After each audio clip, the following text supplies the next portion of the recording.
What is up, Chicago Cubs baseball fans? How is everybody doing on a Saturday night, a day number 2 of the Cubs convention? Do not worry, guys. I am not outside Wrigley Field. That is a background I chose. But if you guys are at the Cubs convention, hope you guys are enjoying it, staying nice and warm and safe for the lovely city of Chicago. But as I promised, I have a very special guest here tonight on the channel. It is the first time I've had a guest on the channel, so pretty exciting for that. But ladies and gentlemen, my good friend, great Cubs fan, and great Cubs friend as always, Mark Karo. Mark, thank you so much for joining me on the channel and taking time tonight. You're welcome, Ryan. Thanks for having me, bud. As always, I'm glad you're on.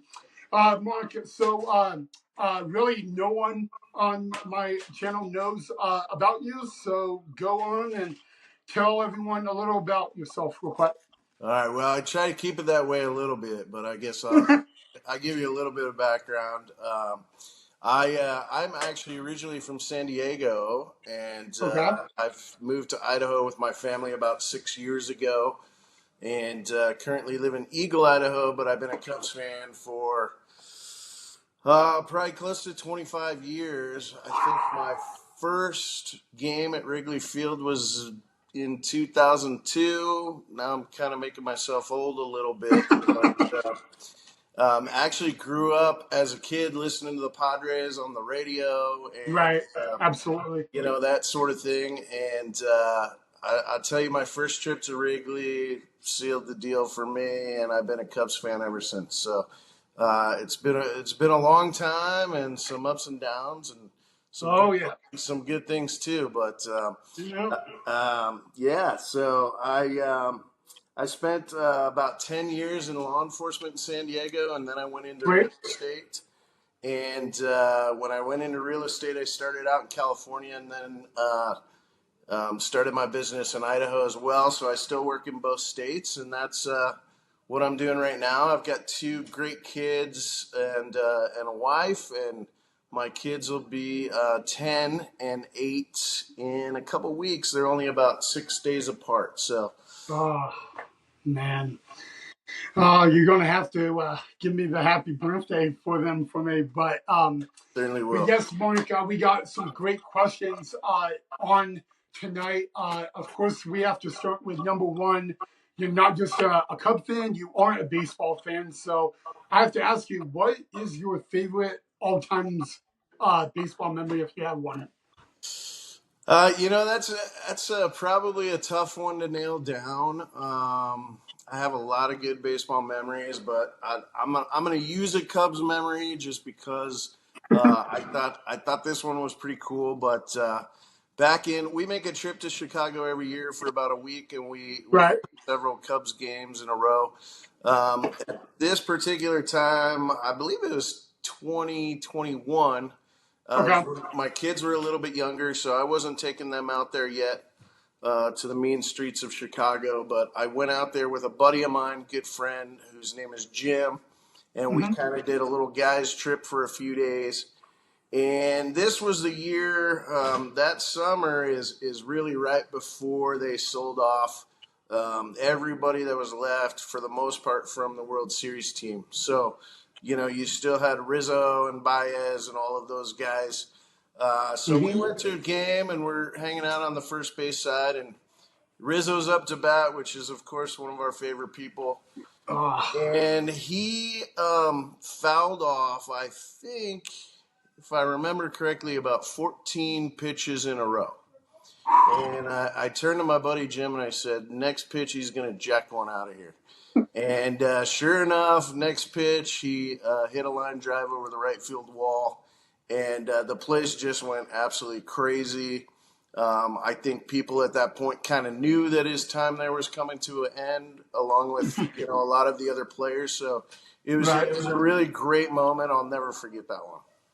I actually remember watching that at bat. So, and you don't see that every day in baseball. So I mean, but Well, I got to ask you, that is your favorite all-time baseball memory? Is there like you did go into why the 14 pitch at bat, called your shot, next pitch home run?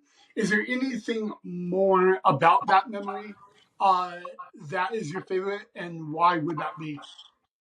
I mean, that's certainly one of my favorite memories. I have a lot of Yeah. other favorite Cubs memories that and I can bring up some of those if you want me to. If you want me to now, or you want me to save that for a question Oh, for a you little bit. you know what? I mean, you're the guest, so if you want to do it now, do it now. It's up to you. I Yeah, mean, I mean, it's just most of my memories consist of Cubs memories. right? It's been really Absolutely. special since my kids got a little bit older, and now they go with us every year out to Chicago. And Absolutely. Right. it's just such a fan friendly park, and it's such a Mhm. great place to be.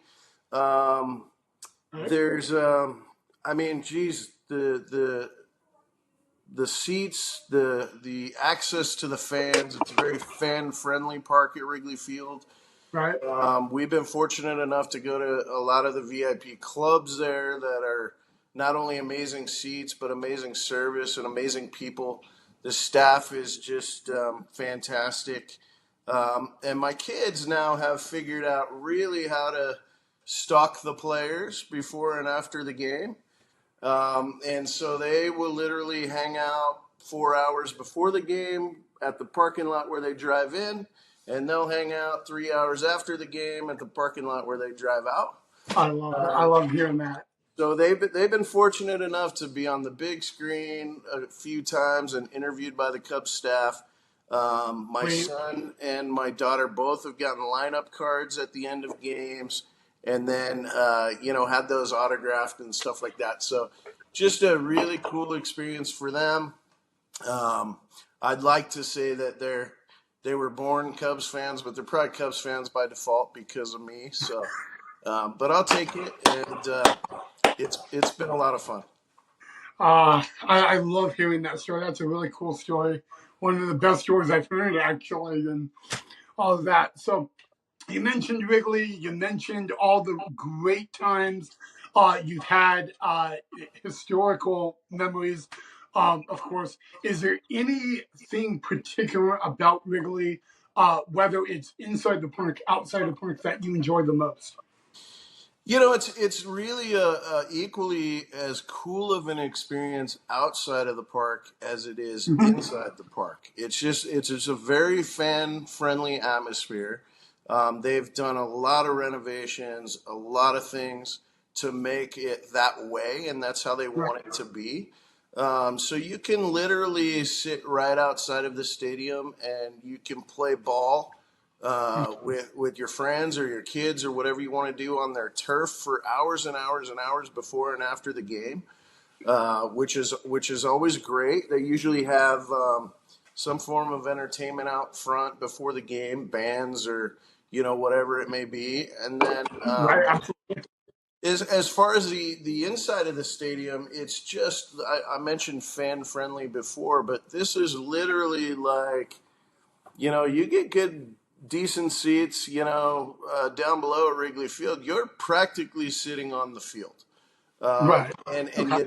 you don't get a lot of that at some of the other ballparks. You're Hmm. set very far back, and Hmm. you feel like you're a ways away. I've been to ballparks, Texas, for example, where Okay. there's literally like plexiglass around the field, and so you don't even have that view in front of you. So Right. it's just very accessible. The players are more than willing to come up and sign autographs and say hello and that sort of thing. Um, and one other thing I'll mention is the staff at Wrigley Field. I Oh, mean, they are some of the nicest people probably that you'll ever run into. And I just think that's great for the experience. I think fans remember that. I think fans want that, and I think it brings absolutely. fans back. Wow, that I love that. I love it. I love it. That's great. And now we're going to switch from Wrigley to, well, a little place closer to me and you, and that would be in Mesa, Arizona, Sloan Park, the spring training home of the Chicago Cubs. Also, the official home field of the rookie affiliate of the Cubs, the Mesa Cubs down there. Now, I've been down to Sloan many times, going down this year again. You've been down there. Is there anything particular about Sloan Park you enjoy? Yeah, one thing I love about Sloan is they really modeled it to be a miniature Wrigley Field. I could And agree. so Yes, I and could definitely. so even though you're not in Chicago, you're in the middle of the desert, and it might be quite a bit warmer there. Right, It is like a little miniature Wrigley Field, right, yeah. down to the colors and the marquee sign, and the food and the drinks. I mean, they literally sell Chicago dogs. If you haven't had one, you need to get one. Yeah. And even old style beer, which you can't find. It's hard to find. That's a Chicago staple. Oh, So it's a lot of fun. It's really cool how they did that.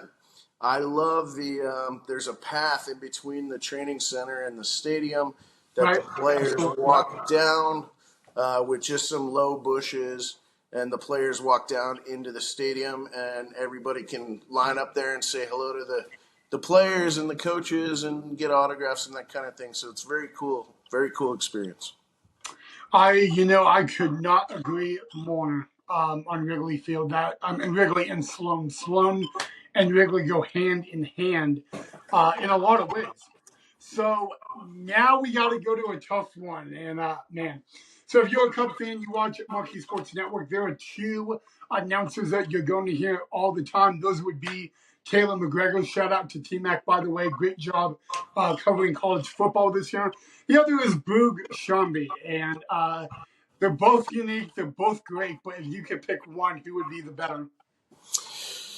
Oh man, I mean, I love them both. I love what T Mac brings to the game with her hanging out in the dugout, and she's down there, rain or shine or snow or whatever it may be. And Yeah, she's a she tough doesn't one. have she doesn't have the shelter of the booth, Yeah, oh yeah, and I feel like they have a really good time messing with her, and she's a great asset to Marquee. she Um, is. Boog's a legend. I mean, not only He is. with Marquee and the Cubs, but ESPN and all of the other games that he does. Yes, I mean, his voice is on MLB The Show in the video game too. yes, So it is, and I play that way too much. yeah. Actually, against my wife's advice, got my kids one for Christmas, and so we have the show now, and so they've been playing that a little bit. But Mhm. it was cool to hear him on there. Um, Right. as far as Boo goes, I'll tell you also personally, we've been lucky enough to meet him and Jim DeShays outside of the stadium. No. They were super gracious. They signed a baseball for my kids, Oh, good. and just really cool people. So that's tough. I think they act in different capacities, and they're both Right. good. Yeah. You know.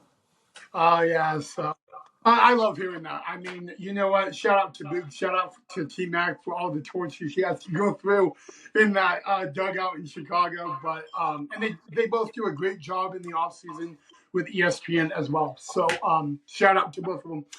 Well, I think I already asked this, but at the beginning, I asked what your favorite baseball memory is, and you went into the Cubs. Now I got to ask you: is that Cubs memory your favorite Cubs memory, or is there another one? Oh man, like I said, I have so many. That's one that definitely comes to mind. I'll tell you about one more that was great, and Tell me. this was it was a couple years ago. It was David Ross's last year there before they brought in counsel, Hmm. and so we were hanging out after the game by the parking lot like we always do because Right. my kids insist on that. And so David Ross comes out and he's walking to his car, and he walks up, and if you've ever met him, he's a very like subtle, dry humor type of guy. Yeah. And he walks up to my kids and he says, "Hey, how y'all doing?" Just casual. And me being the Cubs fan that I am, I just couldn't help myself, and I said, "Hey, we're great. How are you?" And he looks at me and he says, "I wasn't talking to you," because he was talking to the kids, and he smirked at me, and we had a good laugh about it.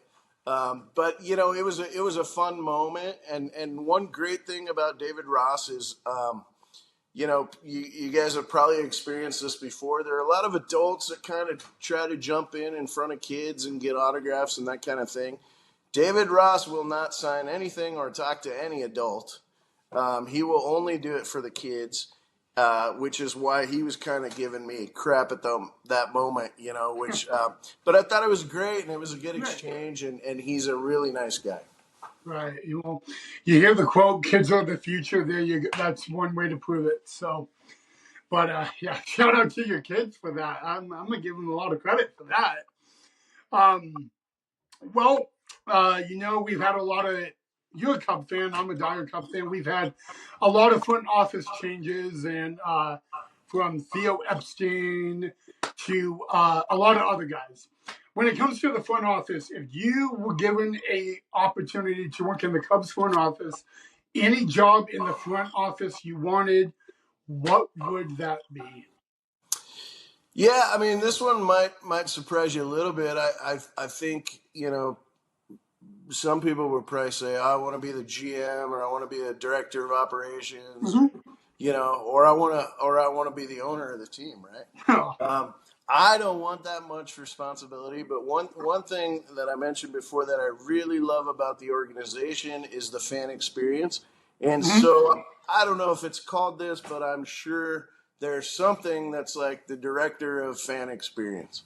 And Oh. so that's a job I would want, and I would just want to further and continue on the excellent job that I think they've done, Mm-hmm. over the years. So. Oh wow. Okay. I am shocked on that, but I have a lot of respect for you saying that and all that because I don't think that is something everybody would say. Like you said and all that. But yeah, and then wow, Cubs players are loaded. We have the future is bright for the Cubs in many ways. Got to ask you, who in your opinion, Mark, is the best player on the team? Oh man, I mean, are we talking stats or just a cool person? We're just talking. It can be anything. It could be whether them as a player off the field, player on the field, you name it. Yeah, I think at this point in time, I think the person that who's not only a great baseball player, but somebody that the rest of the team looks up to and as a leader in the clubhouse, I think is probably Dansby Swanson. Okay. Yep. I think he has just a steadfast faith. Right. He's Absolutely. he's very much a Christian, and that means a lot to me. And I think that shines through with him. Right. And I think people look up to him, and they look to him for leadership. And he's going to be around for a while. Some of these Yes. guys we're signing to these 1 year, 2 year deals. We Right. don't know where they're going to end up in the next year or two. I think Swanson's going to be around for a while. Mm-hmm. I think he made that decision partially based on his wife's job with the Chicago Red Stars playing Yes. softball. Yes. And, I think they're just a great family and good people. And so, Mhm. and he's a good baseball player. So He I is. think, Yeah. Yeah. I think Absolutely. if you combine those things, I think that's who my pick would be. Uh, I know there's a lot of Boise Hawk fans watching this, and I will give you a fun fact. 2015, Dansby Swanson was in Boise, but not as a Hawk. He was playing with the Hops at the time. Believe it or not, I'll never forget it. The first time he had a game here in Boise, even though it was against Hawks, the stadium was packed, and he was a top pick. Come on. I bet. Yeah. But yeah, I 100% agree. Gold Glove, World Series winner. He's one of the best shortstops in the game, whether people agree or not. Um, but yeah, I like that pick actually. And now we're going to go from player to manager. There's a lot of great managers in the Cubs council. Definitely Rossi, Dusty Baker. shout out Dusty, by the way. And of course, Joe Man. But if there's any manager you could pick as the best manager for the Cubs, who would it be? Yeah, I mean, again, it's a tough pick. There's been a lot of good ones. I've been lucky enough to meet David Ross. I've never met Joe Madden. No, Um, you gotta meet him. He's a great guy. but I tell you, I mean, I think the pick's got to be Joe Madden. I mean, I think There you he's he's go. he's he's the World Series guy. He Got my took him ring for there. you. Yeah. He is he's very old school baseball, and I like that. Yes, absolutely. I like his philosophy on that. A lot of teams don't. They're Mhm. progressing to a lot of different things, talk of robot umps and that sort of thing. That's not Yeah. his style. That may have lost him his job once or twice. But I think he's hardcore, and I think he was the one that did it after 108 years. So we got to give Yep. him credit for that. Yeah, and I have met Joe Madden. He's a really unique guy in a lot of ways, and the way he managed, if you don't know a lot about it, he manages a game by shifting players like you would never see before, and it works, believe me. So, and we miss you, Joe, by the way. I got to ask you this. I didn't ask you this when I sent you the questions, Okay. but the Cubs made an announcement yesterday. They will have new uniforms, new City Connect uniforms. Those uniforms will not be worn until July, unfortunately. What's your thoughts on the new uniforms for the Cubs? Yeah, I actually my first look at those uniforms were yesterday when you sent me a photo. So Yeah, I think they're fantastic. I've since read up on that, and the reviews are in, and they seem to be great. And yeah, I can't wait. It looks like I need another jersey, so I yeah. think We they're need we great. need to keep the Wrigleyville. Maybe I, a Saturday home game we could wear those, and the Fridays the Wrigleyville. But I like the Wrigleyville ones as well. So I mean, yeah, I hope maybe those are in the mix somewhere yeah. also. But Mhm. the new ones look great, and I think it's great. Yeah, yeah. So, and if you guys want to buy them, they are available on the Cub store and out to buy for just FYI. Well, another question I got to ask. It wasn't on the schedule, but it was also announced. The Cubs made the announcement last night at Cubs convention of day one that there will be two players in the 2025 Cubs Hall of Fame. Those will be Sammy Sosa and Derek Lee. They're legends in baseball in their own respective manner. What's your take on that? Well, I think Derek Lee was going to get there no matter what. Okay. Sammy Sosa, I think he deserves to be there. I think that they have been holding off on that for a long time. He probably should have been there a long time ago. Okay. Um, and my feelings are mixed a little bit on that because I think they were kind of waiting for an apology from him, which he came out and finally gave. Mm-hmm. Do I think that was necessarily what they should have required at a time when half of baseball was on steroids and Yes. banned substances and what have you? Mm-hmm. I don't know if that was fair, but Yep.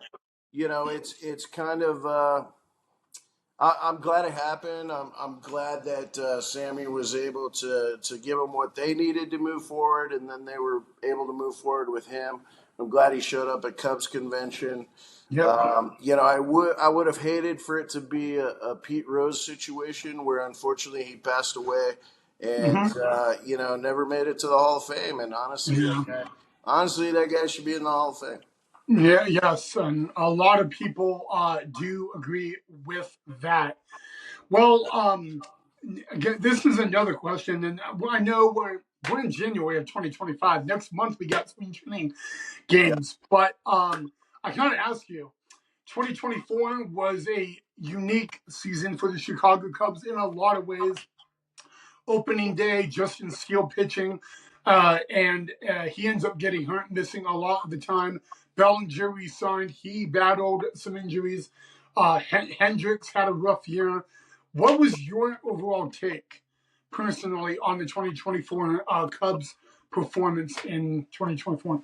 Yeah, I think overall, it was disappointing. Yeah, Overall, you want it to be better. You want to make the playoffs. You want to go yeah, further. That's yep. obviously a goal every year. I think that's a goal for the entire team. Oh, yeah, Uh, absolutely. at the same time, we left with a winning record. That's a We positive did, thing, yeah. and Okay, there you go. I think we're definitely building on that. I'm excited for the things to come. I remember that very first game. I was actually in Texas. I watched the first game on TV when Steele got hurt, and it was Yeah, that was crushing. a bummer. Yeah. And I actually went to the next two games in Texas to see them play the Cubs, which was pretty fun. But yeah, I think they're making some good moves. Hmm. The beginning of the offseason, people were a little worried that we were kind of not doing a whole lot.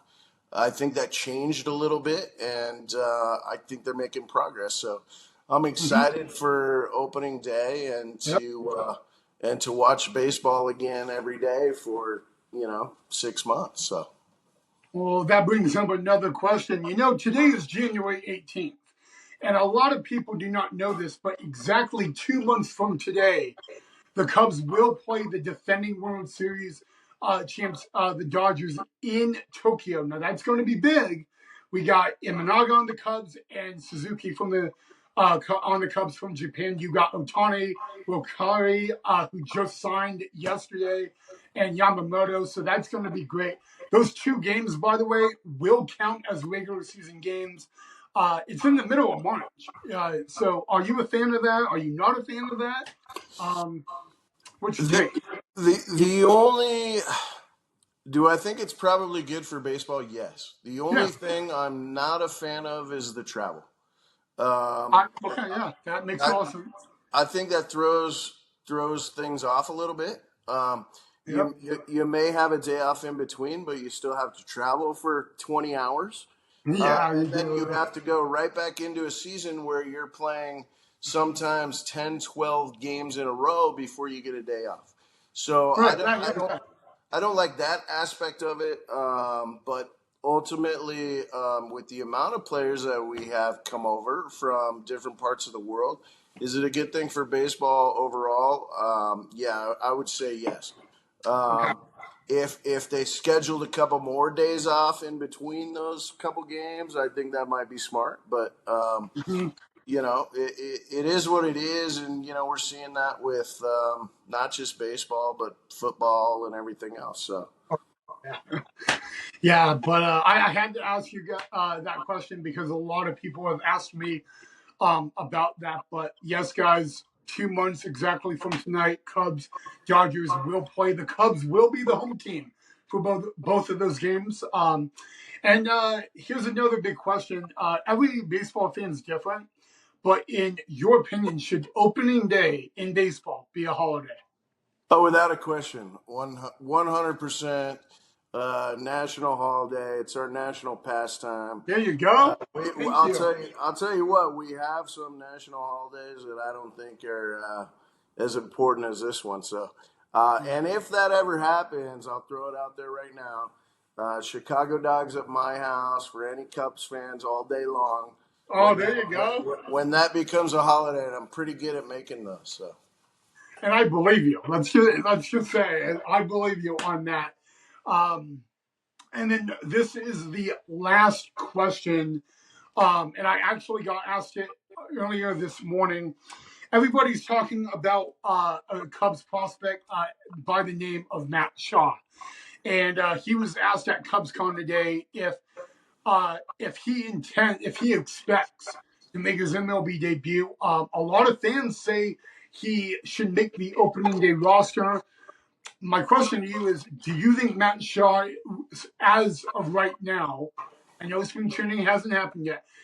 As of right now, do you think he should be on opening day roster for the Cubs, or would you say maybe sometime down the road in the 2025 season? I think that's really going to depend on what happens from now leading up to spring training. Okay. There's still a lot of moves that can be made. There's still a lot of different things that happen. Right, right. So it really depends on that. Do I think he's worth that shot, and will he be a great player? Yeah, I think he will. But I also think that the Cubs are trying to surround him with some backup to make him successful. Hmm. And so I think we'll see him throughout the season. I don't know if it'll be opening day. At this point, I would say it's probably not going to be opening day. Yeah. But I Right. would not. I wouldn't be upset if it was. Right. Yeah, yeah. And actually, I have one more question. My mom's phone just dinged on that. So this question is Seiya Suzuki. Someone said apparently today that Seiya Suzuki, it's council that made that announcement. Seiya will be the everyday DH apparently for in 2025. Now came to the Cubs in 2022, and he played right field. He's been a decent right fielder. He's battled injuries. Do you think Seiya is should be an everyday DH, or should he be like mix? Like, what's your take? So I don't think anybody at his age with his potential talent should be an everyday DH. Uh, and, Okay, and yeah, yeah, an everyday DH is somebody I look at as somebody who's been around for 15 years. right, They're still good enough to be in the game. There's younger players that are defensively doing better than they are, and that's where your kind of everyday DH comes in. right, I think he's too young for that. I see why that's happening, and it's just based on the roster, right? He right, certainly has had some injuries. Defensively, he needs to work on some things. I mean, yeah, there are a lot of plays, even routine plays that were kind of missed when he was out there. That being said, one thing I can say about Suzuki, and I've literally witnessed this myself, is he shows up first to the ballpark and he is the last to leave. When everybody else is gone, he's still underground in the batting cages. And he will do that until 12 or 1 o'clock in the morning after a game. And so I think he's doing what he should be doing. I think yeah. he's going to come around. I think he's going to be fantastic. But I do hope that he gets a full time position at some point. And if that's not with the Cubs, I'd hate to see that. But I mean, so be it. He's young enough where I think he needs that opportunity. I like that. And the story you just told about that, it is true. They talk about it on Monkey literally all the time. So, yeah. Well, that right there, guys, is my interview with my good friend Mark Caro. As always, Mark, thank you so much for taking your time on a Saturday night You're welcome. and all that. I really appreciate it, and you did a great job. Thanks, Ryan. We appreciate you and carry Okay. on. Well, deal. Well, guys, that is my interview with Moncaro. As always, if you like it, drop a like, hit that thumbs up. Also, if you're not a subscriber, make sure you subscribe because in March when I am in swing training, I will be sitting down with 3 coaches in the Chicago Cubs developmental system. You will find out those names at a later point. But yes, guys, March 14th is the very first day of spring training workouts with the Cubs. March 9th is when pitchers and catchers report. That's right around the corner. As always, Mark, happy Saturday. Thank you for taking your time. And as always, you know what we say, go Cubs, go. That's right. Go Cubs, go. Thanks, Ryan. Appreciate it. All right, thank you, everybody.